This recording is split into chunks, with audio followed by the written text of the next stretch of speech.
안녕하세요. 명작 콘텐츠를 리뷰하는 콘텐츠 리뷰어 리뷰남입니다. 오늘은 드디어 진주의 거인 떡밥 최종본인데요. 영상 시작하기에 앞서서 앞선 두 개의 떡밥 정리 영상을 아직 시청하지 않으신 분들은 우상단 카드를 눌러서 영상을 먼저 시청해주시면 좋을 것 같아요. 자, 그럼 오늘도 서론 없이 바로 시작해보겠습니다.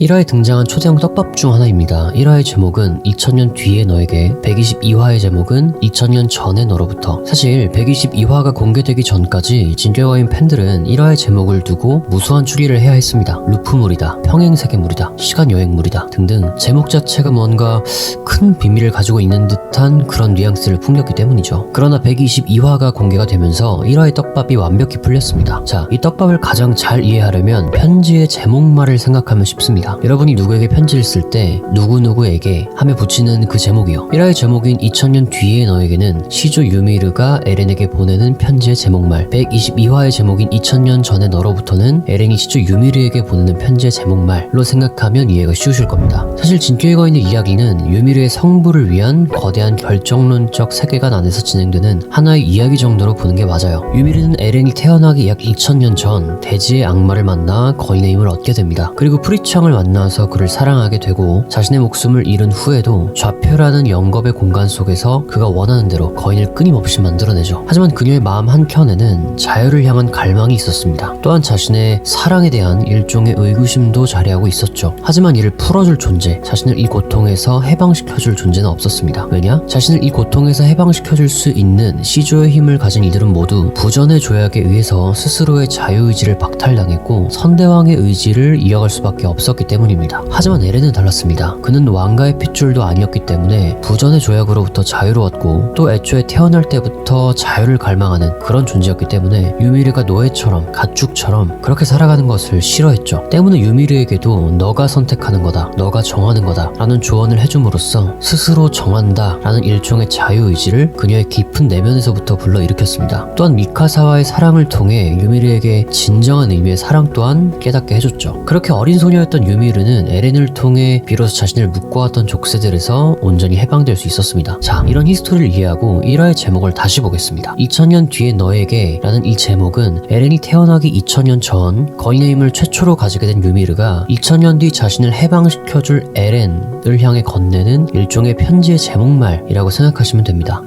에렌이 태어나지도 않았는데 유미르가 어떻게 벌써 편지를 쓰냐고요? 시조의 힘을 가진 유미르의 입장에서는 2000년이든 2만년이든 에르디아인의 모든 시간선이 동시에 존재하고 있습니다. 그래서 과거나 미래의 개념이 없어요. 시조 유미르에게는 모든 시간이 현재입니다. 그리고 또 2000년 뒤의 너인 에렌의 이야기가 유미르 자신의 해방을 위한 이야기이기도 한 셈이니까 1화의 제목을 유미르가 에렌에게 붙이는 편지의 제목말로 그렇게 해석하는 것도 무리는 아닙니다. 그녀는 에렌이 예정대로 자신에게 어떤 상황을 보여주기를 원했으니까요. 자, 반대로 122화의 제목을 볼까요? 122화의 제목은 2000년 전의 너로부터 입니다. 이 제목은 시조의 힘을 각성한 에렌이 어린 소녀 유미르에게 붙이는 편지의 제목이라고 봐야 돼요. 시조의 힘을 각성한 에렌은 이렇게 생각하죠. 이 이야기는 2000년 전에 너로부터 시작됐구나. 그리고 나만이 끊어줄 수 있는 이야기구나 라고요. 그래서 이 제목이 다른 회차가 아니라 시조의 힘을 각성하는 에렌이 나오는 이 회차에서 비로소 나오는 겁니다. 에렌이 시조의 힘을 각성함으로써 2000년에 걸친 유미르의 이야기를 온전히 이해할 수 있게 되었으니까요.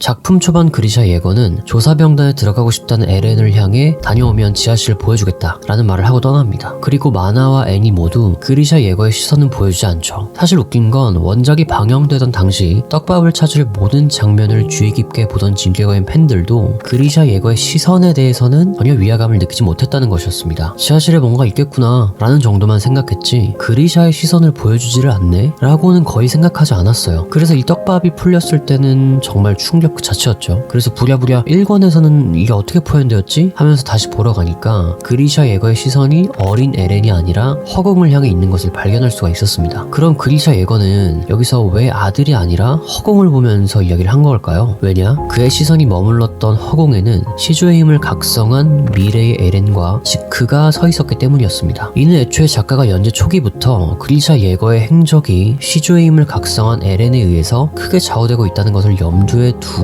작품을 전개해 나갔다는 것을 알 수가 있는 부분이에요. 작가는 이처럼 완벽한 짜임새와 디테일한 떡밥 회수를 통해 작품이 가진 완성도를 극한으로 끌어올립니다. 여러분은 이런 만화 본 적 있으신가요?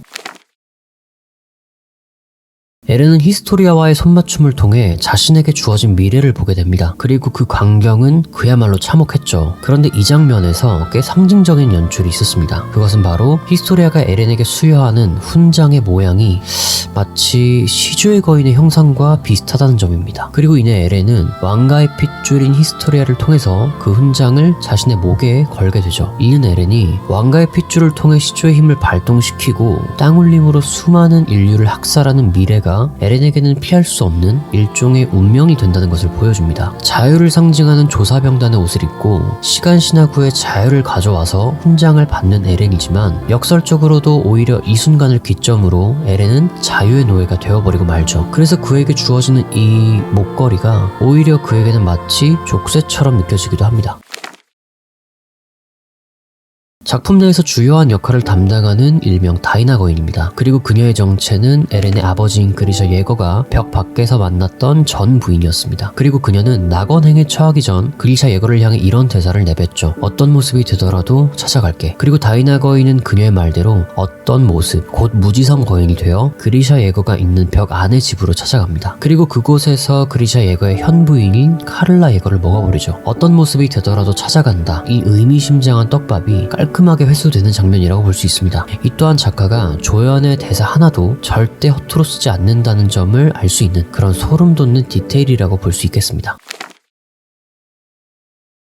마지막 떡밥 분석은 지크에거의 안락사 계획입니다. 사실 많은 분들이 에르디아인의 생식 능력을 빼앗는다 라는 방법론에 대해서만 알고 있지 정확히 지크가 안락사 계획을 통해서 태어나지 않으면 고통받을 이유가 없다 라는 자신의 신념을 어떻게 이뤄내고자 했는지 알고 계신가요? 작가 공식 설정으로 엘빈과 함께 1티어 두뇌를 가진 지크의 안락사 계획은 순수하게 그 전략만 놓고 봤을 때 정말 높은 완성도를 지닌 계획이라고 할 수 있습니다. 지금부터 지크의 안락사 계획을 좀 디테일하게 설명드려볼게요. 먼저 안락사 계획을 실현시키기 위해서는 1세대가 자연사할 수 있는 최소한의 시간이 필요합니다. 왜냐? 지크와 에렌이 시주의 힘을 이용하여 당장 에르디아인들의 번식 능력을 모두 없애버린다 한들 이 사람들이 그 시점에 바로 다 죽어버리는 게 아닐 뿐더러 마레를 포함한 세계 연합군들이 이들의 안락사를 손 놓고 지켜보지 않기 때문입니다. 언제든지 침략해서 파라디 섬을 없애버릴 수도 있어요. 그래서 지크는 이 계획의 성공을 위해 몇 개의 전제를 생각합니다. 첫 번째, 시주의 거인의 힘을 통해 에르디아인들의 번식 능력을 무조건 없앨 것. 두 번째, 모든 에르디아인들이 자연사할 때까지 마레를 포함 전 세계의 어떤 세력도 파라디 섬을 침략하지 않을 것. 세 번째, 두 번째 계획의 성공을 위해 벽 내부에서도 왕가의 핏줄과 시주의 거인을 잇는 자가 몇 세대에 걸쳐 나와야 할 것. 먼저 첫 번째 전제입니다. 에르디아인들의 생식 능력을 시주의 힘을 통해 모조리 없애버립니다. 그럼 어떻게 되죠? 2세대가 나오지 않습니다. 1세대만 잘 살다 죽으면 됩니다. 그런데 이 1세대들을 전 세계가 그대로 둘까요? 아니요. 앞서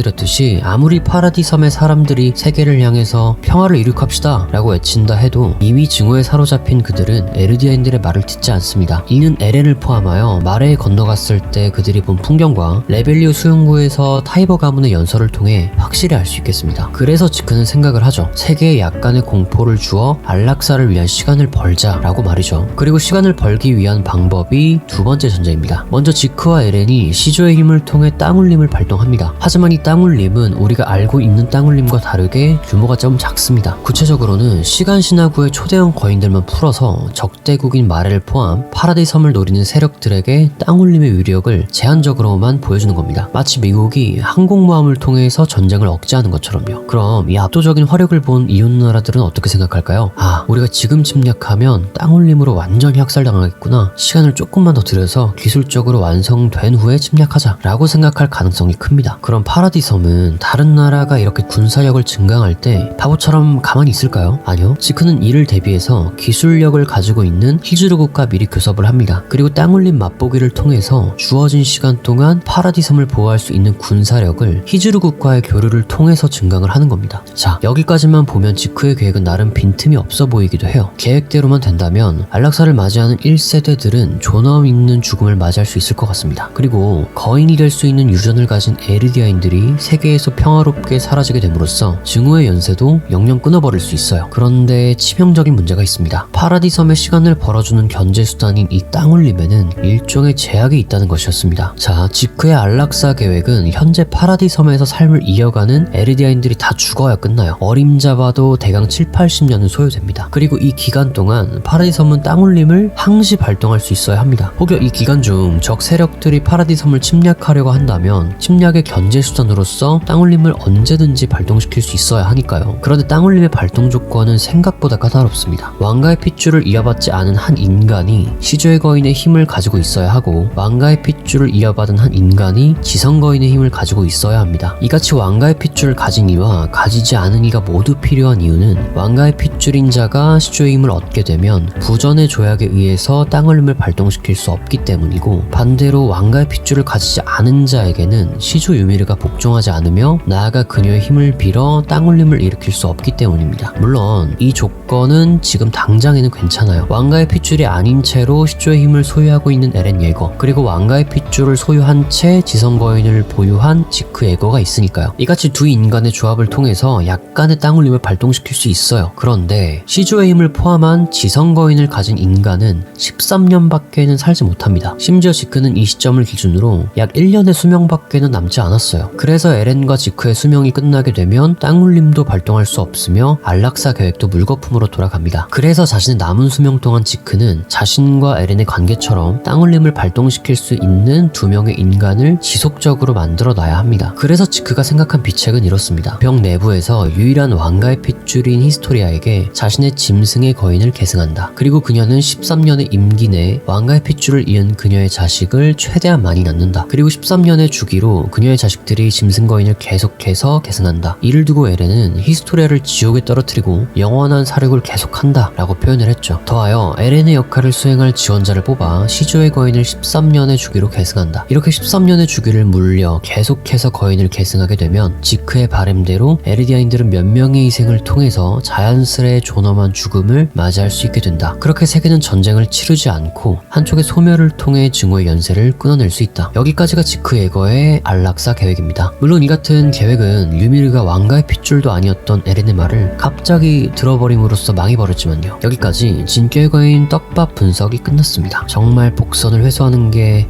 명작이 맞죠? 아직까지 이해되지 않은 떡밥이 있다면 댓글로 작성해주세요. 제가 답변해드릴 수 있는 부분에서는 최대한 답변을 해드리겠습니다. 그럼 오늘도 영상 시청해주셔서 감사드리고 지금까지 리뷰남이었습니다. 감사합니다.